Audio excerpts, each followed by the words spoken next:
record. Awesome. Okay. And if you have any questions at any point during the presentation, as I mentioned earlier, just put them in the chat and we will definitely get to them at the end. You're also more than welcome to add if you'd like to direct the question to someone specific who can answer that question for you. Okay, let's get started with some introductions. So I'm Virachi, I use she, her pronouns. I'm entering this conversation today as a caste and class privileged individual who was raised in a Hindu family in Mumbai, India. I come from a family that has a history of being from the Punjabi diaspora in what is now called Pakistan. I came to Boston for grad school about 2.5-ish, almost 3 years ago. And I came here to Boston College for an MA in mental health counseling, and I'm currently working as a full-time group therapist at a community mental health center in the South Shore area of Massachusetts. And today I'm joining this panel as a moderator representing both the student affiliates of 17 and the Boston South Asian Coalition.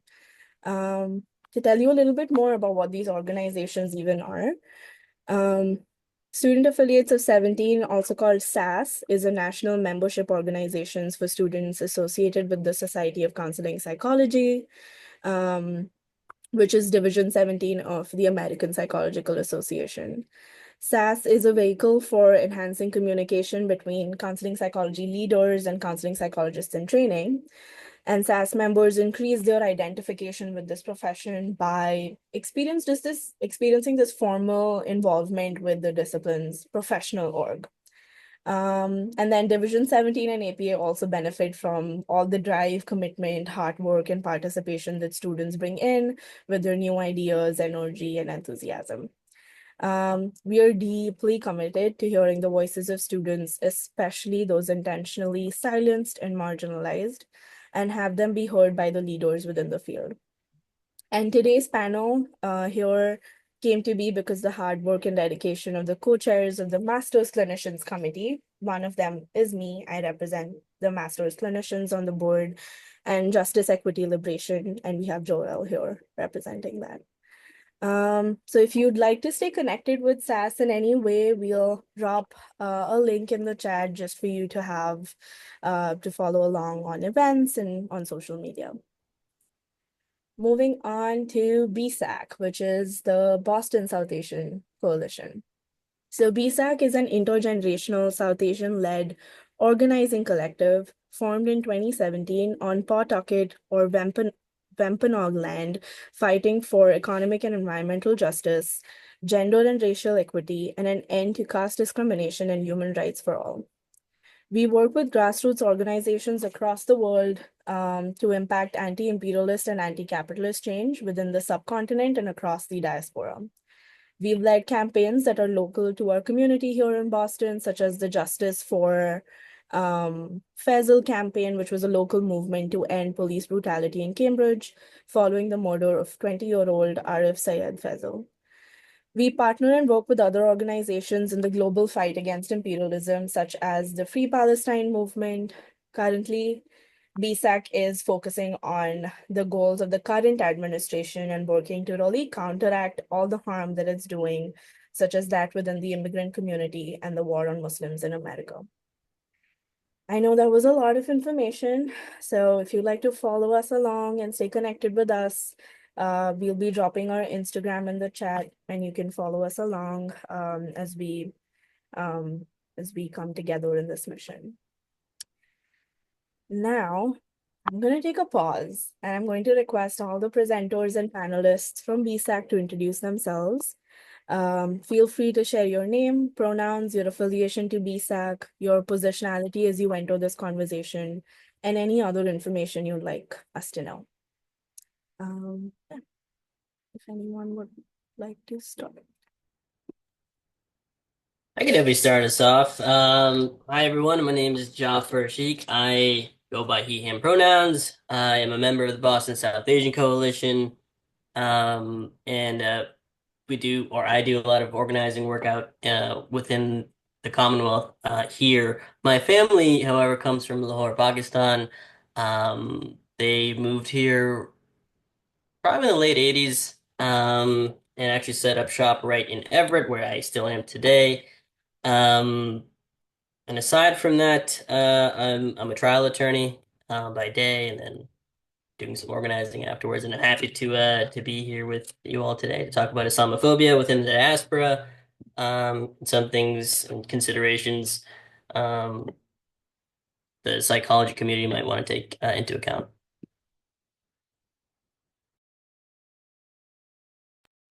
The next, I'm Zoha. I use she, her pronouns. I'm originally from Pakistan, was born in Karachi. So that's where my family's from, and I'm Muslim and queer.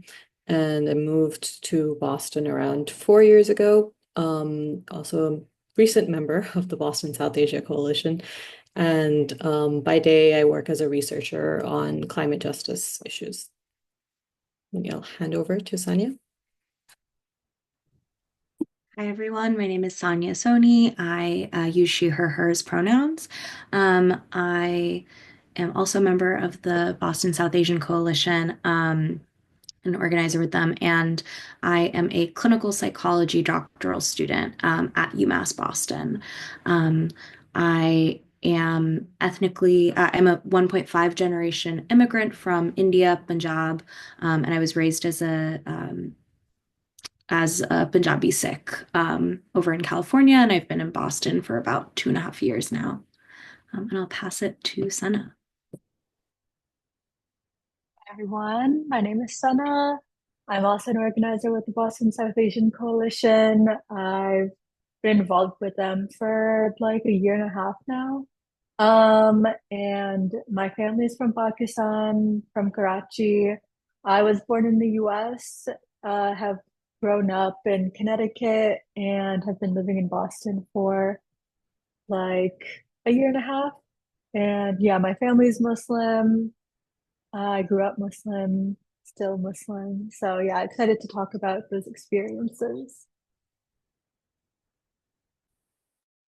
Thank you for introducing yourselves and also for joining us today.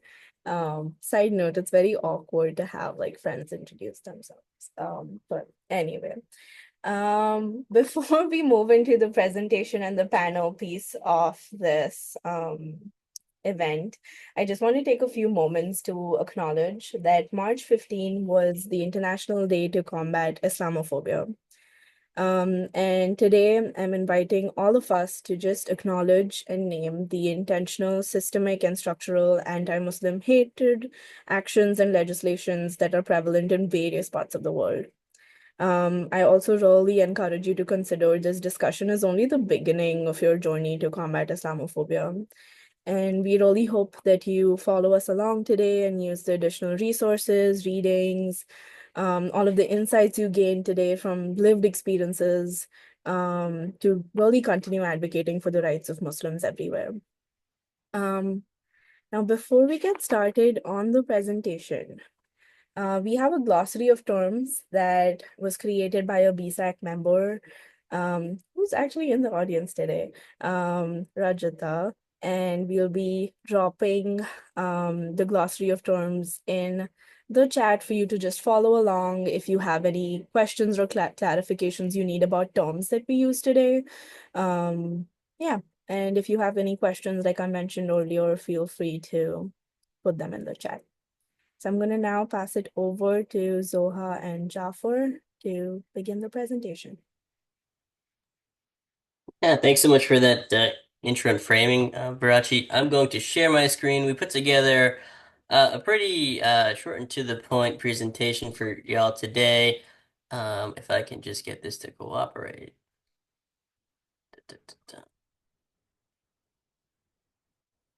I'm hoping everyone can see that. And so yeah, we'll just jump into it. Essentially, the idea here is to sort of frame Islamophobia, define it, perhaps show some examples that we came up with that are pretty prevalent in society today, and then get into our panel discussion afterwards. So, of course, in defining Islamophobia, there are multiple definitions. This is one that we found was a great working definition. You can go ahead and totally read that for yourselves, but I think the best way to look at Islamophobia is that it refers to prejudice, fear, hatred, or discrimination against Islam and Muslims, and it can manifest itself in many ways, um, including negative stereotypes, hate speech, physical attacks, discrimination in the workplace and public spaces, and then of course policies, through legislation or again at work that unfairly target Muslim individuals or communities. A lot of this is fueled by misinformation, political rhetoric, media portrayals that associate Islam with some sort of violence or extremism. Tracing the roots of this is kind of difficult. Of course, tracing any sort of ideology becomes kind of a hunt, but I think one of the um, more important things to remember before, of course, exploring its history is just remembering the structural dimensions of Islamophobia itself, and what it seeks to do, um, or why it exists. And one of the reasons, of course, is in a capitalist system where there are systems of domination. Islamophobia is a tool used to separate and pit people against each other, whether or not it's through misinformation, whether or not it's through a hierarchical structure. Um, Reproduction of colonial legacies. If we look back into history, we can sort of see sort of the root in the West's creation of it through Orientalism, which we'll get to into the next slide. And we also see intersections of Islamophobia with race, gender, caste, ethnicity, and other forms of oppression. It fits squarely within these and also maintains a lot of the characteristics of these separate, um, all these separate categories. So Edward Said, of course, if some of you knows, a canon academic who formulated or popularized the idea of Orientalism. Um, in which case, Edward Said says or hypothesizes that our Orientalism played a significant role in shaping Islamophobia by creating and reinforcing these negative stereotypes about Islam and Muslim societies. One way is that in Orientalist discourse, you see the East, especially the Islamic world, as exotic or backward, irrational, and inherently different from what might be seen as the rational and progressive West. And so this sort of othering lays this foundation for seeing Muslims as outsiders or threats. Orientalist scholars also um, depicted Muslim societies as violent, oppressive, and incapable of self-governance. And these stereotypes still persist today, fueling fears that Islam is inherently linked to extremism, which we'll talk about a little more in a couple slides. Of course, we see colonial justifications um, for Islamophobia, as portrayed by Edward Said, in that European colonial powers use Orientalist ideas to sort of justify their domination of Muslim majority regions, um, sort of portraying their interventions as a civilizing mission. I'm sure we're all familiar with the idea of manifest destiny, and that's no different from how European colonial powers viewed um, Muslim societies. And so we still see this legacy continuing today, right? In a lot of our modern political rhetoric, framing the West as superior. You see it in the news all the time, right? And Islam as regressive. Um, Edward Said also goes on and uh, sort of discusses media and popular culture, where Orientalist tropes have been reinforced through literature, films, media depicting Muslims as oppressive rulers or as terrorists or and the like. So these images, of course, come into play and they shape public perception and have contributed and still contribute to Islamophobia today. And then the last bit here, of course, is policy and political discourse. I mean, we definitely know, and in the next few slides you'll see as well, is that Orientalist ideas have influenced, um, heavily influenced, foreign policies that treat Muslim majority nations as these sort of like monolithic threats, leading to discriminatory policies like a travel ban, surveillance, or military interventions. Um, Something that comes to mind immediately, aside from the Muslim ban, in recent history, is if you look back, maybe 15 years ago, and you can find the Patriot Act, right? Following the post 9/11 sort of foreign policy that the United States was taking. So essentially establishing these frameworks that view Islam and Muslims through this lens of suspicion and inferiority. Orientalism has directly contributed to the rise and the persistence of Islamophobia. These are some points, dimensional points, that sort of break down how we see Islamophobia um, today. Whereas one is private Islamophobia, which is where you have fear, suspicion, or violent targeting of Muslims or private actors. You have the structural part of Islamophobia, where you see this manifested in institutions, such as in the workplace, maybe framed or associated with a national security threat. And then dialectical Islamophobia is a process by which state policies legitimize prevailing misconceptions and tropes widely held against or from these private citizens. So these are just ways to frame it. These are different ways to break down what Islamophobia is.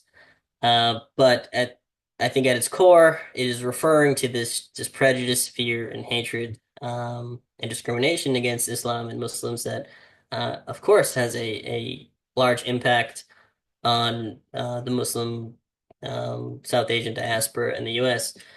Now, that's not just restricted to the U.S., but we can also see um, the system of domination also in places like India, where it also manifests in social, political, and economic spheres. While many of you may think that, and it is true that there is a long history of Hindu and Muslim coexistence, there's these invented tensions that kind of arise, and you see the rise of Islamophobia in India as well. Of course, the Muslim population in India is a large, uh, marginalized minority that is often victim to state-sponsored violence, misinformation through the media, through education campaigns, and perpetuated through different modes like Brahmanism and casteism. For those of you that may not know, the caste system in India is a social hierarchy that has divided people into rigid, sort of hereditary groups based on occupation and status. At the top of this caste system are the Brahmins, and of course, Brahmanism in India contributes directly to, I suppose, the rise of Islamophobia, and we see different political organizations and different education campaigns contribute to this policy or this idea that Muslims are dangerous. You also see uh, direct actions by the government. On the bottom right, you can see there how, if you guys have seen in the news, I think in recent time, how there was a masjid in India that was torn down. I believe 20, 30 years ago. And in its place is now a temple. And you can see the sort of conflicts that arise from something like that. Um, Alongside this, you also see issues like mob lynchings, right? That over issues such as, and this is specific to India, like cow slaughter, have disproportionately targeted Muslims. You also see riots and communal violence, such as the 2020 Delhi riots, that resulted in attacks on Muslim communities. You also see discriminatory policies um, that are put into place, discriminating against Muslims. Um, and you also see an economic and social marginalization as a result. This is mainly to sort of contextualize Islamophobia, not only affecting South Asians in the US, but also across the world too. And India is one example we decided to focus in on here for a little bit. I'll pass it on to Zoha for how it relates to us in the US. Yeah, sure. Thank you. So I think in the US, Islamophobia is institutionalized through the broader policy and legal landscape. And so, for example, the US Patriot Act, which was enacted in 2001 after the 9/11 attacks, was meant to combat terrorism through increased surveillance and information sharing, but what it really led to was increased scrutiny and surveillance of Muslim communities in particular, including through pretty extreme measures such as infiltration of mosques by intelligence agents, for example, and really contributed to this narrative of increased suspicion around Muslim communities and contributed to that broader narrative of justifying Islamophobia in that way through justifying suspicion of those communities. This was also extended in 2011 when President Obama at the time signed a 4-year renewal of the act, and that led to or enabled increased surveillance of individuals suspected of terrorist activities in particular. And of course, who we define as suspicious is also racialized and tied to broader Islamophobia in the country as well, right? And so again, further led to that suspicious narrative of suspicion surrounding Muslim communities. In 2015, we had the USA Freedom Act, which was basically reauthorizing the Patriot Act after it expired, and focused really on tracking what they call lone wolf terrorists. And so again, justified this kind of surveillance of individuals that are suspected of terrorist activities. And so all of this was really contributed to a broader legal and political landscape that was justifying surveillance of Muslim communities and contributed to the broader discourse and narrative around Muslims in the US. And then in terms of our broader foreign policy, Jaffer also mentioned kind of the Muslim ban and the travel ban, which is also a way through which Muslims are put under increasing scrutiny through foreign policies in the country. More recently, for example, we've seen people from Muslim countries facing increasing scrutiny around visas and being granted visas, or having more scrutiny faced at the border, trying to enter the country.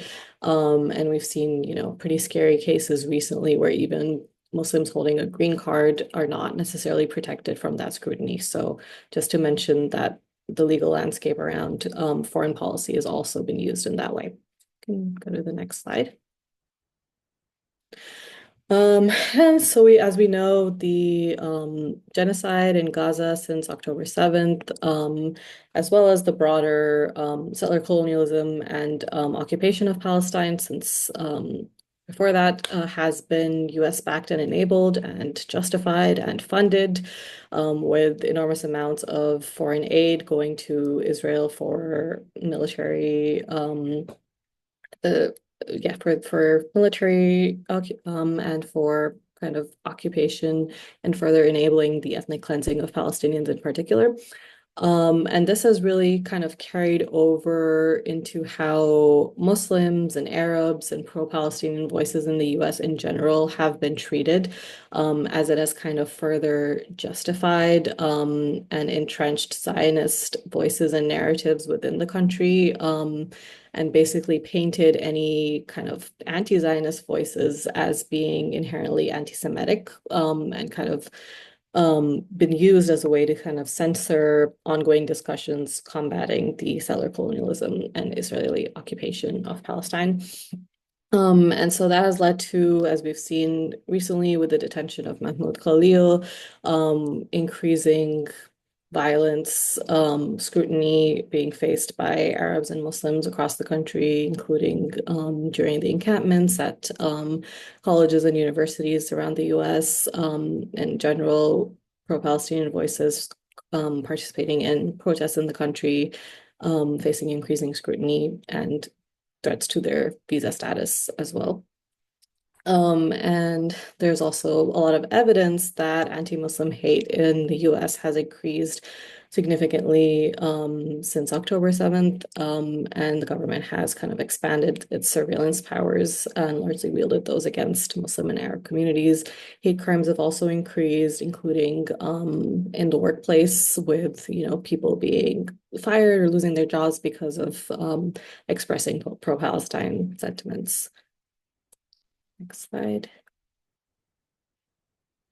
So there is also data and evidence to back up the increase of anti-Muslim incidents and Islamophobia in the country in particular since October 7th and in the last couple of years. So for example, the Council on American and Islamic Relations published in their 2024 report that they received 8,061 complaints nationwide in 2023 of anti-Muslim incidents, which is the highest number that they have received or recorded in their 30-year history. It is also a 56% increase over the previous year, which is kind of surpassing the jump in Islamophobia that took place during the Muslim ban that President Trump implemented during the previous administration. And yeah, as I mentioned, the kind of primary driving force behind this wave of heightened Islamophobia has been the ongoing genocide in Gaza since October 2023. The next slide. So this figure kind of just shows some of the incidents of Islamophobia, just to ground a little bit more what that looks like. So the majority of the cases are around immigration and asylum cases. And this kind of goes back to what I was saying before around visa status and kind of green card holders and people who might have come to the country in asylum having to go back or being denied asylum in those cases. You also have kind of instances of employment discrimination or people being fired because of their views, education discrimination. We've kind of seen what's happened around the country and on campuses. Many students who have been pro-Palestine have been accused of anti-Semitism and, either not been allowed to graduate or not getting their degrees, and then broader hate crimes and incidents around the country as well. Slide. So now we kind of want to transition into where do we actually go from here, because as you can imagine, these kind of broader narratives around Muslims in the country, as well as very tangible impacts physically and mentally on Muslims in the country, do have impacts on their mental health. And we want to kind of think about and hear from a panel where people can share their lived experiences of how this has impacted their mental health, and then also think about more actionable recommendations for mental health providers and counselors for how they can account for the impacts of Islamophobia on mental health in their practice. So I guess I'll hand back over to Virachi to moderate the next part of the session. Thank you so much, Zoha and Jaffer, for really framing this conversation as we move forward into the panel. You've covered the definition of Islamophobia, the several structural dimensions that are a part of it, how it links to Orientalism, the 3 dimensions of Islamophobia, and really just contextualizing it in India through media, education, casteism, the political landscape, and in the US through examples like the Patriot Act and the backing of the genocide in Gaza. As we really sit with all of that, all of the things that we've already talked about today, I want to move us along into a panel where we really center your lived experiences. So I'm inviting Jaffer, Sana, and Sanya into this panel now. And we're really going to focus on questions that talk about what it has been like to be a part of the society right now and just forever. Before we do that though, I just really want to emphasize that your privacy is like truly of utmost importance. While we're having this panel, I want you to just check in with yourself about what you're sharing. You're not required to overshare at all.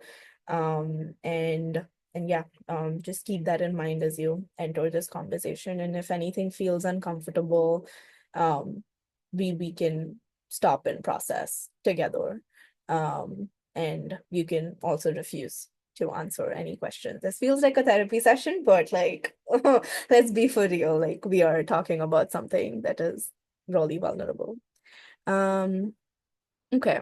So as we just contextualized a lot of Islamophobia within the South Asian diaspora, I guess the first question that I do have for Jafar and Sana are, would you feel comfortable sharing how Islamophobia has shown up in your life in the US? And anyone can take it away. Yeah, definitely. I think I'll start with one example. I mean, there's so many, right? And then Sana, you can totally take over. Um, and probably as like one of the older guys here, which feels super weird to say. Honestly, I'm only 30, but I do have a working memory of the day of 9/11, and I think that's where many of our stories might start. In that I was in first grade when 9/11 happened. And so, prior to that, things at school and the relationships my parents had with the other parents of my friends were pretty cool. I mean, I used to go to my friend Mike's house like every other day. I would hang out with Daniel at the beach, when it was warm out. And so things are fine. But what was really shocking to me after processing it years later, right, was sort of the shift in tone and sort of how I stopped hanging out with Mike, often after that, after 9/11, and how, my mom wasn't showing up to pick me up from school as early as she had done before, because there was, obviously an expressed sentiment of an obvious Islamophobic sentiment that was present post 9/11. I mean, that the tensions were so high. And growing up in Everett back then, I mean, I was like the only brown kid like in school. Honestly, that was the case for many years. But back then, yeah, that was probably the first interaction I had, and something that didn't process for me later was just the relationships that you had were strained as a result of 9/11, which of course it never should have, right? And then seeing the impacts of 9/11, going forward on my parents, my dad would regularly go to the mosque. I think a little bit after 9/11, maybe a year or so, my dad stopped going to the mosque. Mainly because I think there were investigations kind of going on into the mosque that was out actually in Revere. People were leaving in fear of being persecuted. There are a lot of stories that went on. That mosque in Revere too was a working class mosque. So a lot of my dad's friends started to leave. I never saw Uncle Salim again. Things like that happened. So there were cascading effects, and it definitely for me started back in like 2001 and up until, I mean, even now. I'll pass it over to Sana. Yeah, thank you for sharing, Jaffer. I'll add on with my own experience. I myself like grew up in this post 9/11 America. I was born in 99, so I don't actually remember 9/11, but I remember hearing stories about that day from my parents, and my dad used to work at a gas station, and I remember there was one time someone like went and broke the windows, and my mom was pregnant with my brother at the time, and like our neighbors would not let her leave the house. They would like buy her groceries, like get her anything she needed because everyone was just so afraid. Um, and I grew up in like a very white small town in Connecticut. So similarly, like I was often the only brown person, the only person of color like in any area that I was in. And so that I think just compounded on the feeling of otherness that came with like the explicit and implicit Islamophobia that I experienced as a child in school, etc. Um, yeah, I think that middle school, particularly, I feel like was when I really started to realize what was going on. Like, yeah, I like knew obviously, like, yeah, I'm a little bit different than everyone else here, but I feel like the nature of Islamophobia became more clear to me around that time. I remember I was like 11 years old when Osama bin Laden was killed. And I remember going to school the day after, and my social studies teacher asked me what my opinions on Osama bin Laden were in front of like the entire class. And, I'm like 11 years old. Obviously, I don't have any opinions on Osama bin Laden, but it's just like that made me realize, like, it politicized me very early on, like, yeah, literally as a child. And, um, yeah, I think there's just like a lot of smaller other experiences that I have like that. But yeah, I think just realizing what is happening politically to Muslims and how is that impacting us here as well is something that I became aware of very early. Yeah, a common thread that I'm seeing in your experiences is how early on it really began, and also how much there was a shift in the social life, whether it was being around people, in like day-to-day things like at school, for your parents at work, or even going to places that were previously considered safe, like going to your mosque. And I guess one other thing that I'm also thinking about right now, in addition to how these experiences started so early on, is what impact did they leave? And what do impact do they currently continue to produce? Whether it's physical health, mental health, spiritual health, I guess social health, however you want to phrase that. Yeah.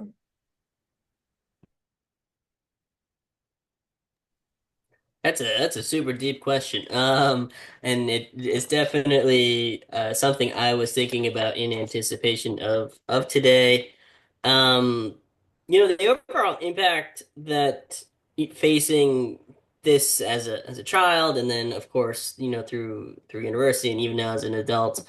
Um, I think one, it has cascading effects, right? So, for example, I think initially. Of course, there was like the bullying that would go on at school, right? Regardless of how you took it, the jokes that were made, the things that you wouldn't want to hear at school. I think middle schoolers are particularly mean, and that hasn't changed really much. But I think it was coming to terms with like your own identity too, and sort of where did I fit in? I think I remember in second grade, and I'm going really far back now. We had to do a project, and it was like. Do a little project on where your family is from or where you're from. And I remember trying so hard, so desperately hard to do it on the United Kingdom because I had mamus or uncles that lived in the UK because I really didn't want to talk about Pakistan. And so that, I think that eventually came to change. You get older and you start understanding things. But you really try to not be different, right? Instead of, I used to be ashamed of going to school with like a paratha for lunch, right? Which is like an Indian or Pakistani food, with like achar. I don't know why my mom would send me to school with achar as a second grader, but achar is like a pickled vegetable that is very aromatic. And so I was like, Mom, you really can't pack me this stuff. Like they already think I'm different, and this is gonna add to that. And now, obviously, in retrospect, I'm like, wow, my lunch was way better than Mike's animal crackers. Um, it really takes a lot of growing to realize that. So I think there were identity struggles that were raised with Islamophobia, right? It was like cultural. And then and then even from on the spiritual religious side, I think I definitely went through a period of time where I was trying to become removed from Islam, and I was like, I'm not that really faithful. I had this bout with atheism and whatnot. Eventually, I came back to all of this in college because I took I had a really keen interest just on South Asian history. And I think that really helped, one, make me proud of my culture and heritage and religion again, but it took a lot of work to get there. Yeah, I'll add on to that. I think that with my experience being exposed to Islamophobia so early on in my life, I think I just became like very aware of what was going on in the world at a very young age. Like, um, I found out about like what is going on with this like war on terror that the US is perpetrating. I would like see headlines about the Iraq War when I was like 12. Um, and I think, it definitely politicized me, it radicalized me. I think the lasting impact of that is that, like, this is why I'm an organizer now. And it's why, like, I was able to see the connections between, like, um, you know, Islamophobia that is happening at my school, and then, like, what is like the US foreign policy at the time, and why are all the bad guys in movies Muslim, and stuff like that. I think making all of those connections happened very early. Um and yeah, I'm trying to remember what the other parts of your question were. But yeah, I think that's like the biggest lasting impact for me. Yeah. Would you like me to repeat the question, or do you think we are like done with this section and then I can maybe I summarize? think, yeah, I think we can go to the second or the next question. So I guess a lot of what, not I guess, I know a lot of what I heard right now from the both of y'all were these intergenerational experiences. And like the ones that your parents experienced, the ones that you experienced, the ones people around you experienced. And at the same time, the bullying that was prevalent, the sense of having to come to terms with your identity really quickly and being politicized and being radicalized at a really young age.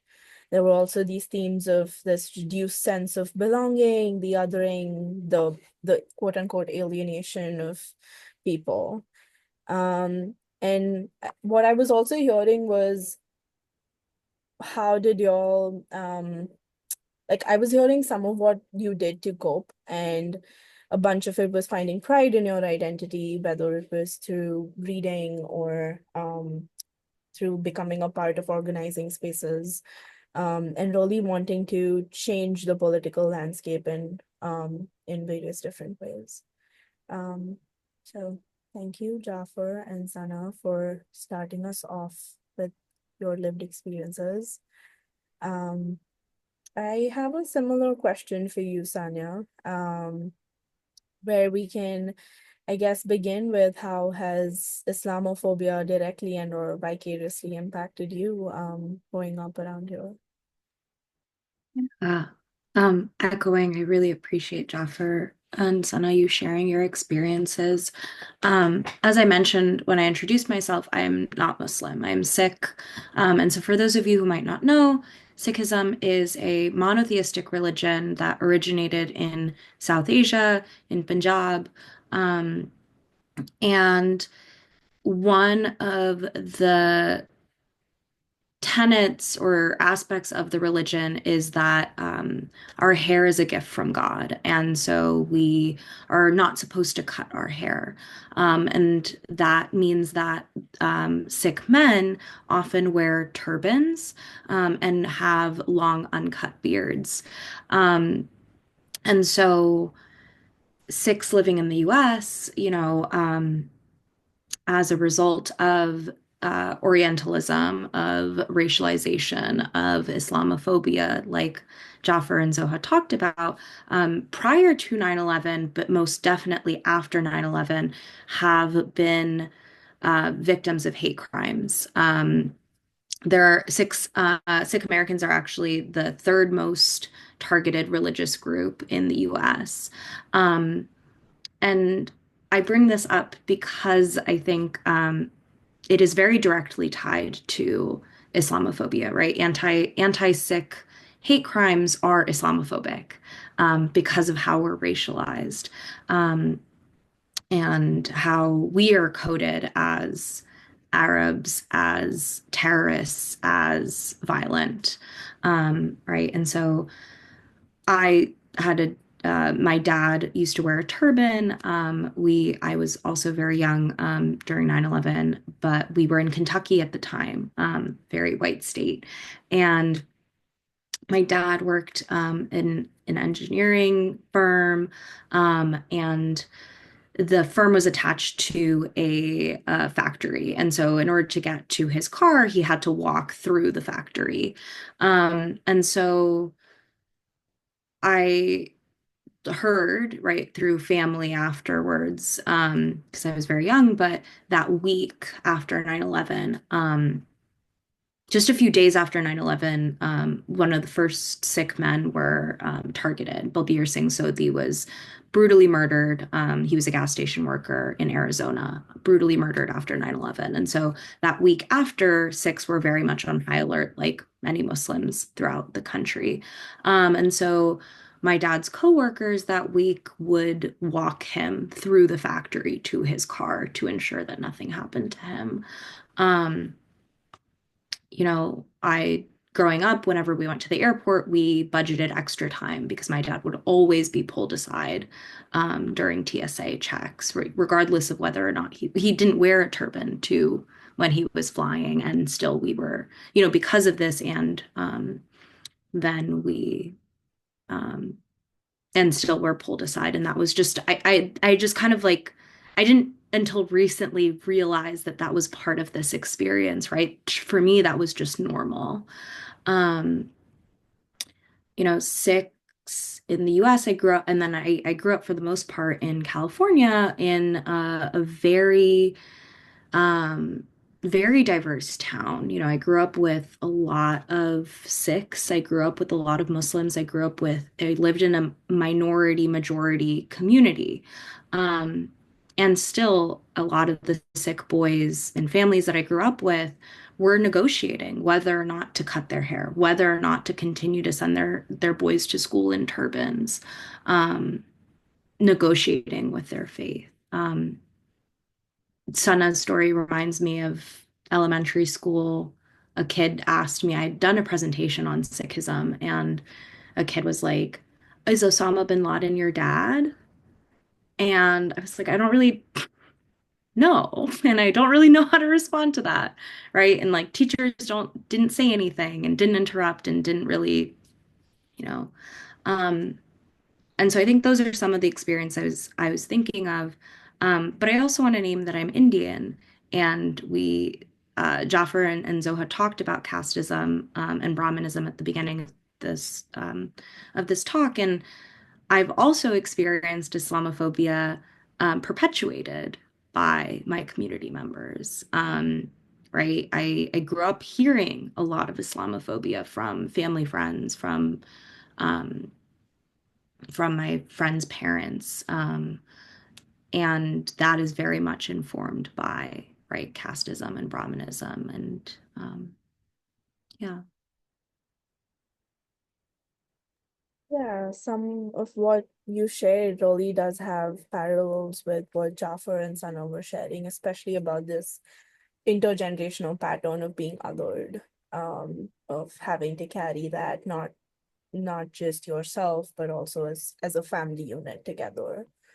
And what I also hear from you was these perceptions that other people have of us, how we are racialized, and often the power then lies in the eyes of the person who racializes you, which sometimes renders you powerless, or at least perceived as powerless, in so many different ways. And then what you also talked about was how I'm also Hindu, and how our families have this anti-Muslim rhetoric, or really embody Islamophobia in so many different ways. So thank you for sharing that, Sanya. Um, I did want to ask a question about just how the field of mental health has been. I know we are both in the field of, I know you're a PhD student in clinical psychology, and I'm currently working as a group therapist. So just wanted to really talk about how did your program do when it comes to talking about religious oppression. And to really give you like a snippet of what my program did was they did nothing. We just talked about like Catholicism, and that was it. There was no idea of, I also went to a Jesuit Catholic institution.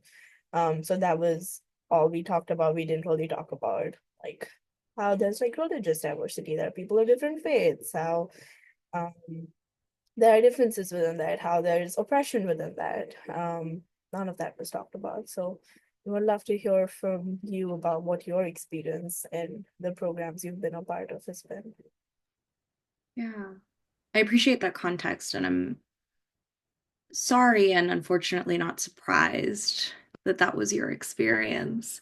Um, yeah, so like I mentioned, and like Virachi mentioned, I'm a clinical psych doctoral student at UMass Boston, and um, I am in a program that is a scientist practitioner activist program, which means that we're not only being trained to become researchers and clinicians, but to engage in activism and to see activism as not separate from our work as psychologists, but rather something we need to integrate into our research. Our emphasizing practice, right? Theory and action, theory in action. And so I Um, feel really, oh, go to ahead. There was a portion where you've cut off totally. Oh, So if you don't mind revamping. yeah, absolutely. Yeah. I'm a doctoral student at UMass Boston Clinical Psych program. We are a scientist practitioner activist program. And so we are training to be researchers, clinicians, and are trained to engage in activism, but also think about activism as a part of our responsibility as psychologists. Um, and, you know, it's it's interesting because, you know, it's interesting because counseling psychology as a field historically has actually been a lot more social justice oriented, and its roots have been more social justice focused than I would say the rest of psychology. Um, it than the rest of Western psychology. Sorry, let me let me clarify that. And particularly far ahead of clinical psychology. Um, and so it's again not surprising because psychology has had a history of, you know, perpetuating harm. Psychologists were leading the charge in the war on terror, in interrogation, and in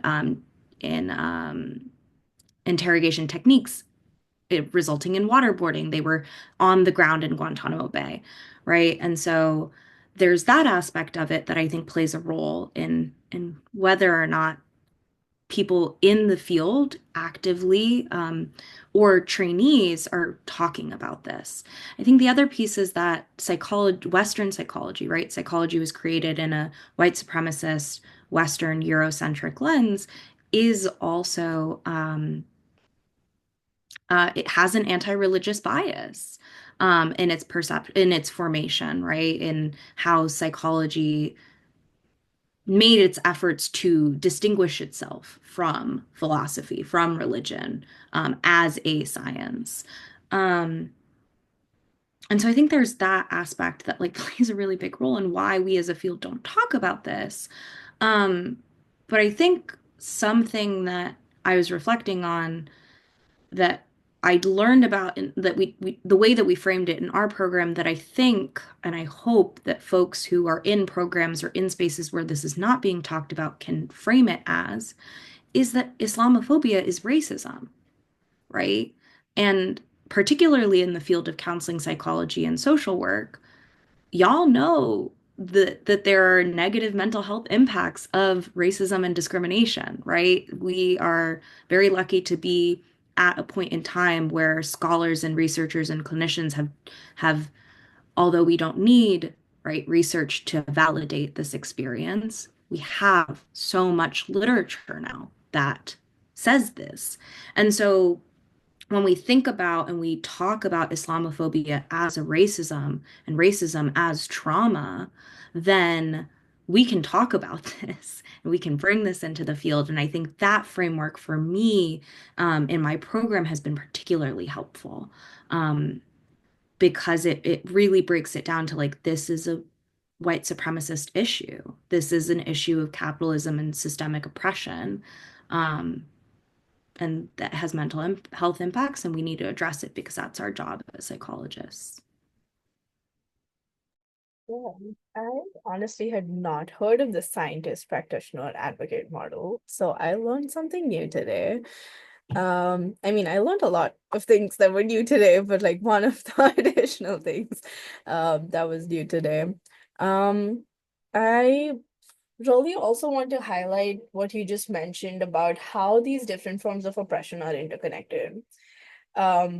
Yes, we did talk about oppression as this concept that's distant from us in our program, because of the expectation that most of the people coming into the program will be white.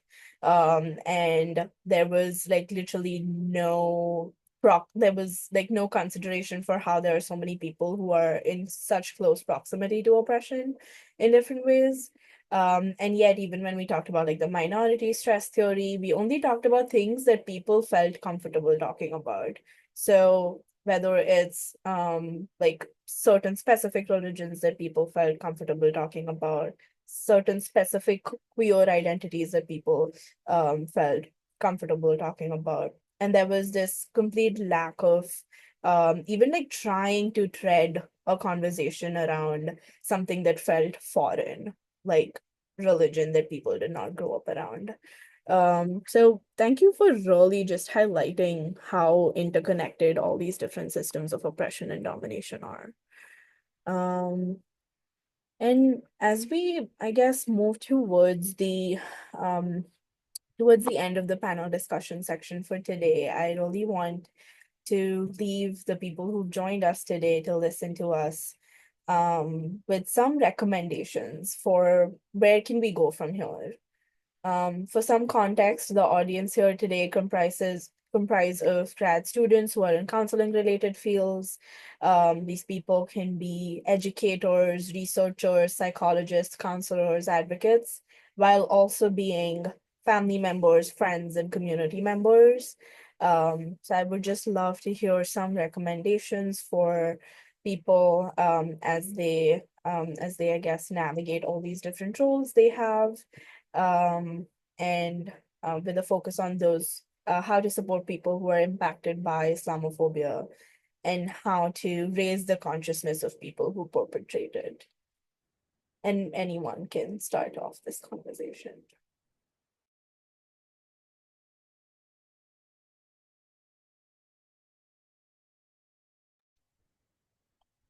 I guess I can start by saying a few words. Honestly, I like really loved what Sonia was saying about this idea of implementing activism as part of the work you're doing as a psychologist, because I'm thinking like as someone who has faced Islamophobia, someone who has a therapist also, like, when I'm facing something that, you know, it's not like just someone was rude to me. It's like a systemic issue. Like, what can you do to combat that? I feel like you have to take some sort of political action. You have to be an activist. Um, I think like at the bare minimum, like I think everyone should know about the connections between Islamophobia, what is happening in politics, how like one informs the other. Like I'll say I had to switch therapists after October 7th because my old therapist was like extremely insensitive, did not understand like why I was so stressed out as like just as a Muslim. Um and yeah, I think like, if there's something happening politically, like to Muslims in general, like that still affects me, even if like no one is attacking me personally, like still the politics of that is impacting all of us. So I think like on one hand, I think therapists and psychologists should be informed culturally, but also politically. And like I think doing the work of like activism is also super important. Yeah, I'll just say that for now.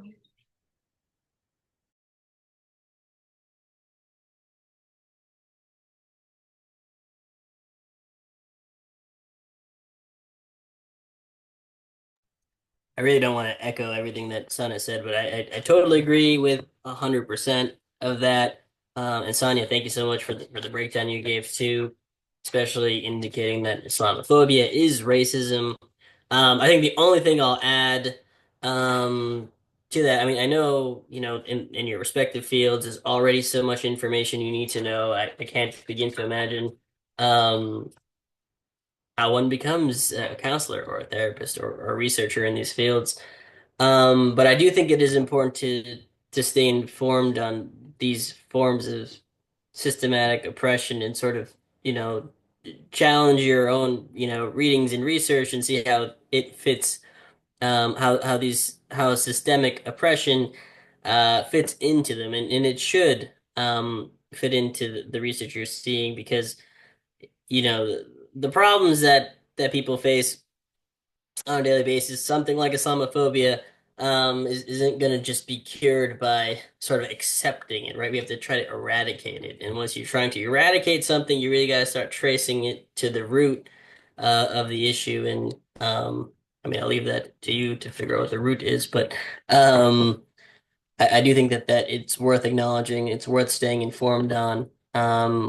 And overall, I mean, it'll leave more people perhaps not satisfied or pleased, but acknowledged, right? Or feel or they'll be left feeling seen. I had a therapist many years ago, and luckily, I what's it called? Intentionally picked one that was Muslim for this specific issue. So, and that was great. I mean, I went in there, however many times, and they understood exactly what I was saying, and nothing felt better than just being heard. So, I'll leave you with that.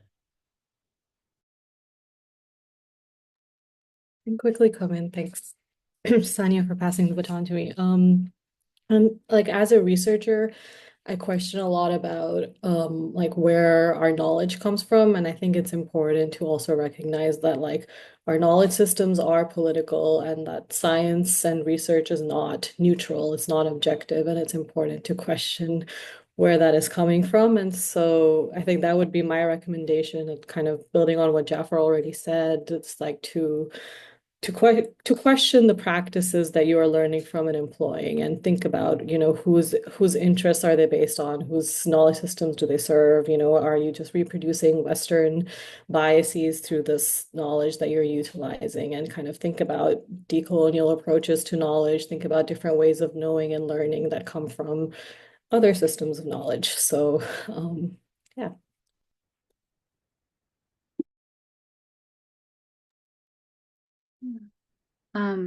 Before I share anything else, I'm just very appreciative of being in this room with all y'all, and I'm feeling very empowered by everything you're saying.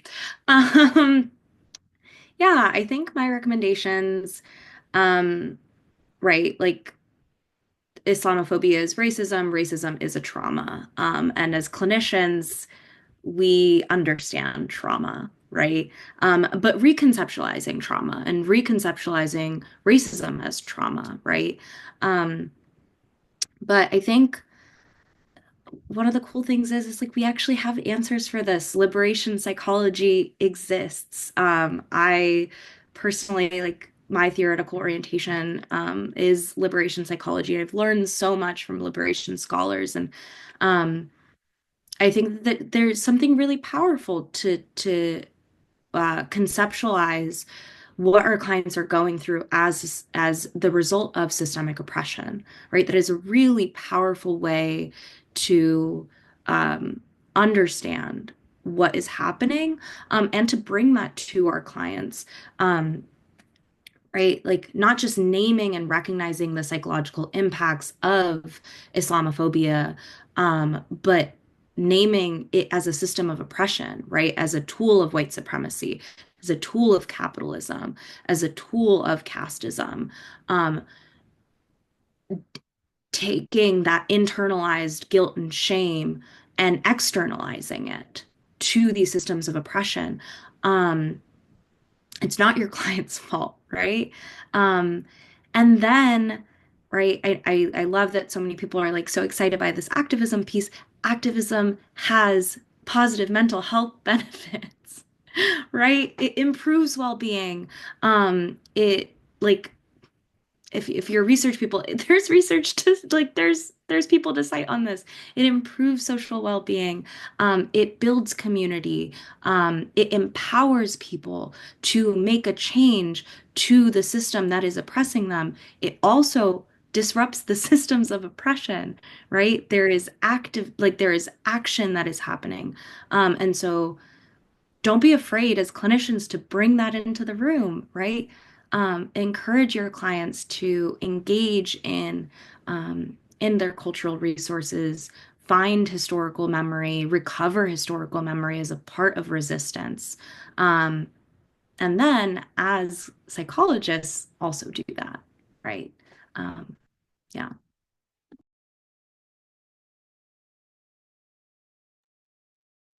I really want to echo what you said, Sanya, about feeling empowered in this space right now. There are so many pieces that you mentioned, starting right from activism, where activism is a part of being a counselor, being a psychologist. How I usually see it is that when I am in a relationship um, with someone, I am resisting, I am organizing, I am educating, I am advocating. I'm doing all of these different roles while being a counselor. Um, and it sucks to hear people talk about how therapy is not political when the reality is that it very, very much is. If we are all politicized people, therapy is political by definition of what therapy is. And it's so important for us to really recognize that and carry forward these practices into our work so that our clients can feel empowered um, and make the changes that they want to see. I mean, what I'm trying to say by that is like, I think it gives a lot of agency to people to know that they can make a difference and can impact the system too. And a lot of the times we don't let people feel that. We really don't let people feel how much agency they have.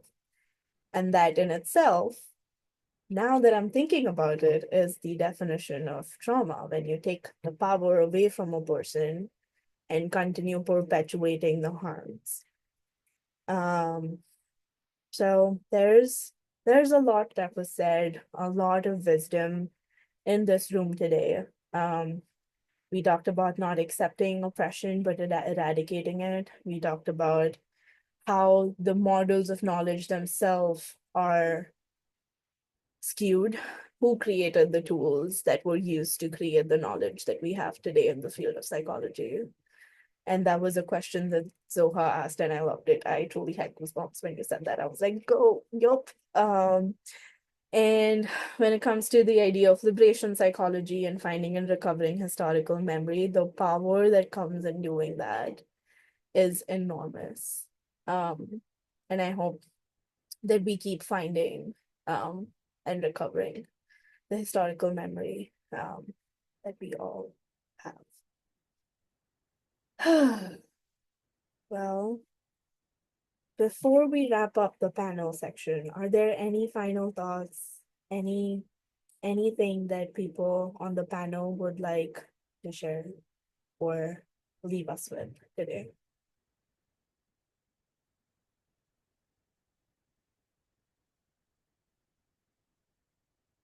Just going over the comments.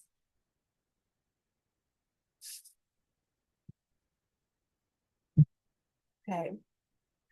So I'm now going to move us into any questions that the people who are here today might have for us before I close us out and do my spiel around that. Any questions that you would like anyone on the panel to address today?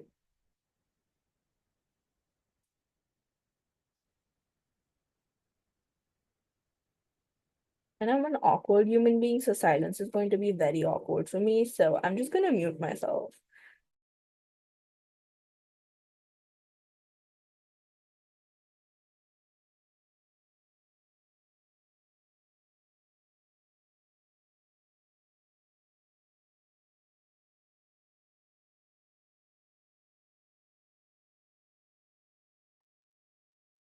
Okay, so Asiana said no questions. Just wanted to say I really appreciated the space and everybody's time and energy tonight. Thank you, Asiana. There is a question from Claude. They say, I might have missed this, but how do you all care for yourselves in this work, considering your political identities?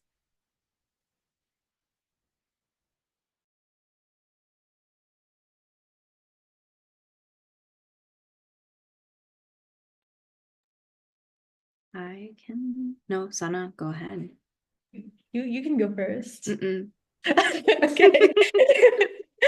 Okay, yeah. So I think for me, I'm actually thinking about something that you were saying, Sanya, about how like activism like does actually make you feel better, because I think that's very true. I think that since getting like organized and getting involved in something politically that is like actually trying to stop Islamophobia. Like, I think that has made me feel better than anything else that I might have tried before. And I think also just like the importance of having community and community being self-care, I think is also so important. And surrounding yourselves with people who like care about you, like want to help you out, like stuff like that, I think is very important. So, yeah.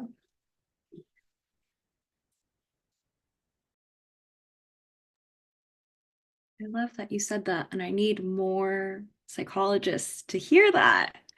Because I think our field is so quick to be like self-care, take care of yourself. And that's important, right? And I think that I have qualms with the put your mask on before helping others, like analogy that gets applied to mental health because I think it's different. But I think it's I think particularly this year, like hearing about Naomi Klein's work on like the shock doctrine. So for those of you who might not know, it's the idea that like, systems of oppression um are able to continue when and continue to further themselves and grow or oppress by overwhelming us, right? You can see that with Trump releasing just like God knows how many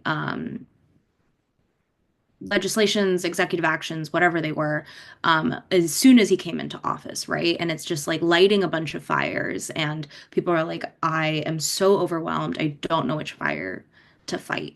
I think like realizing that that is a tactic and tool of oppression was very helpful for me because I was like, oh, okay, my overwhelm, my like despair and eventual, oh my God, I don't have any power, right? My disempowerment is part of this continuing.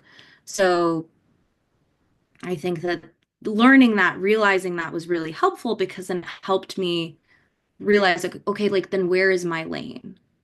What do I focus on so that I can stay involved and stay informed? Because the disengagement was just it was not helping me. It did not make me feel good for all the reasons that we've talked about. Um, and then it's that, and then it's the caring for yourself is also resistance, right? In a world that seeks to disempower. So like despair alone is also part of that. Isolation is also part of fuels the fire. And so despairing with community has actually been so helpful. Um, cultural resources. Like I'm a dancer, and so like dancing has been really nice. Spending time with people who understand me and recognize me and like can see me in all aspects has been really helpful to have people that like are engaged politically and and like I don't have to always talk about it with them. And so I can just be knowing that I'm safe has just been so powerful as well.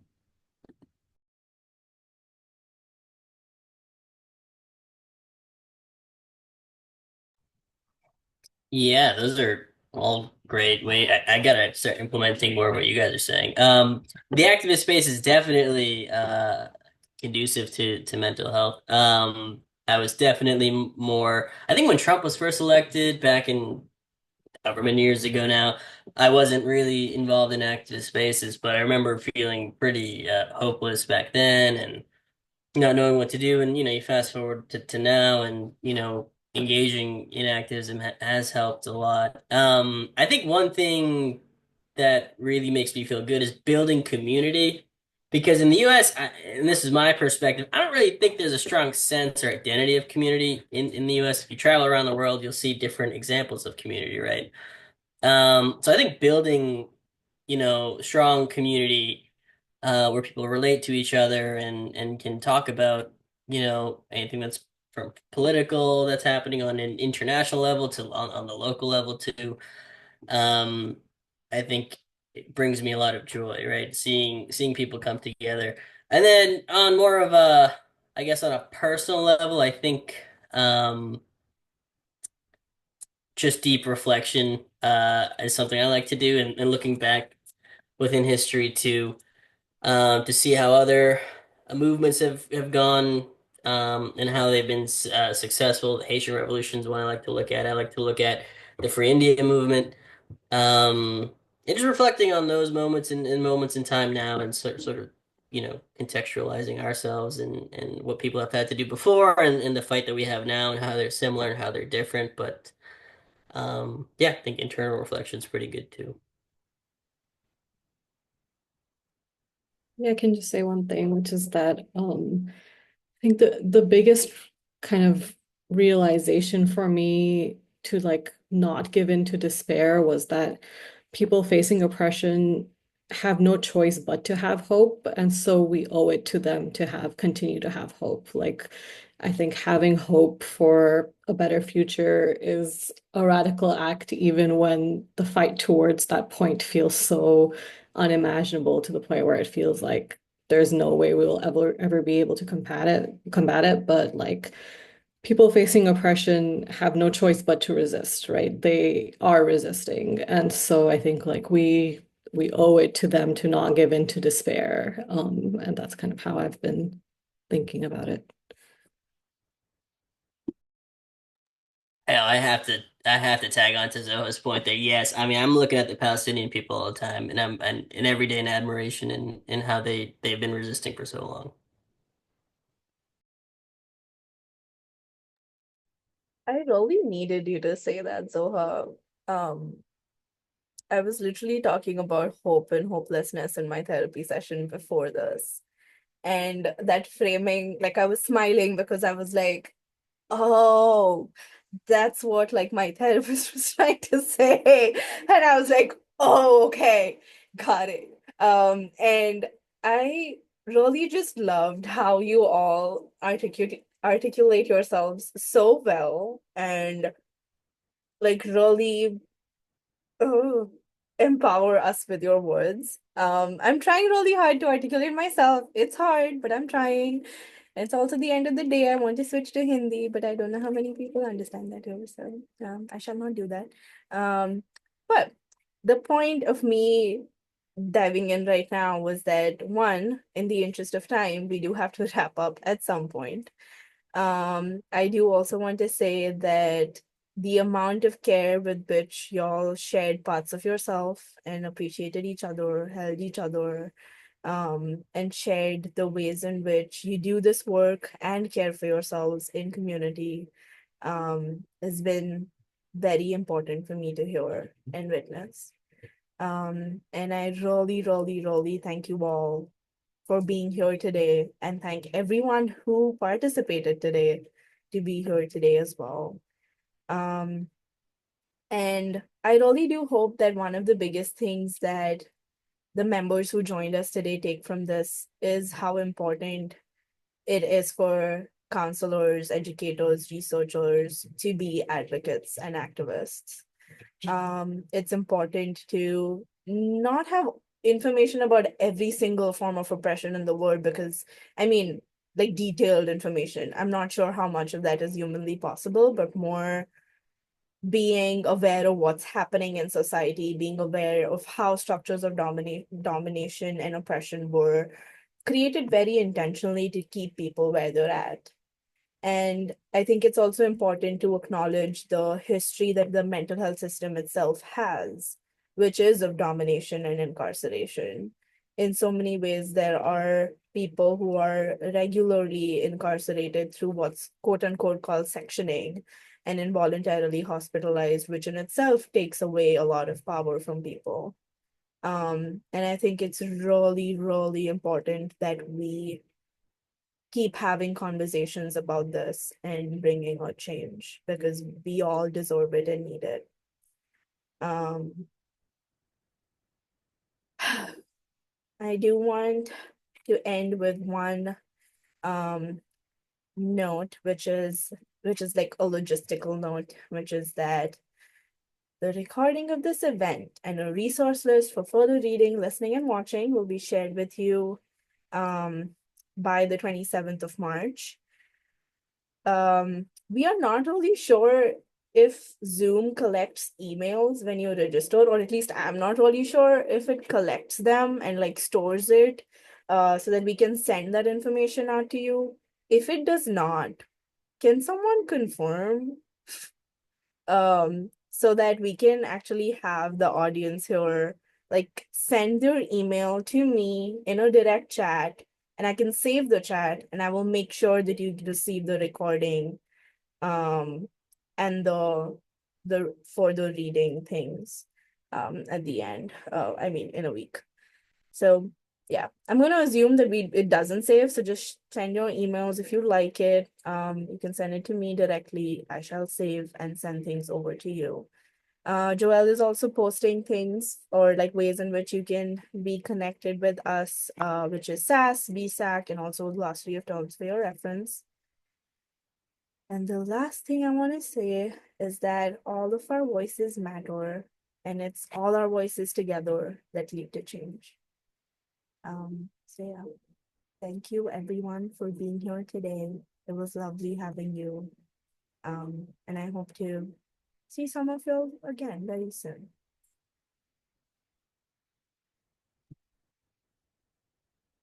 Thank you all so much. This was wonderful. Thank you, Joelle, for all your help with tech and letting people in. I fully did, yeah, forgot that piece. But thank you so much. I am getting all the messages, so again, be on the lookout for an email from me. It'll be from an email, which is virachi.us@gmail.com. It's possible that it might go to your spam, so just check spam in a week.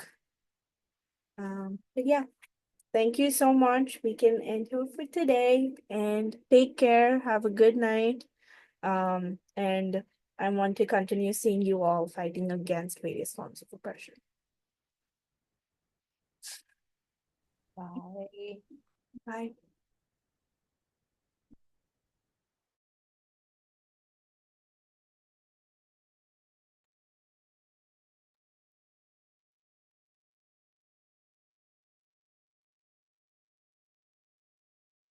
Barachi, I think the recording is still going.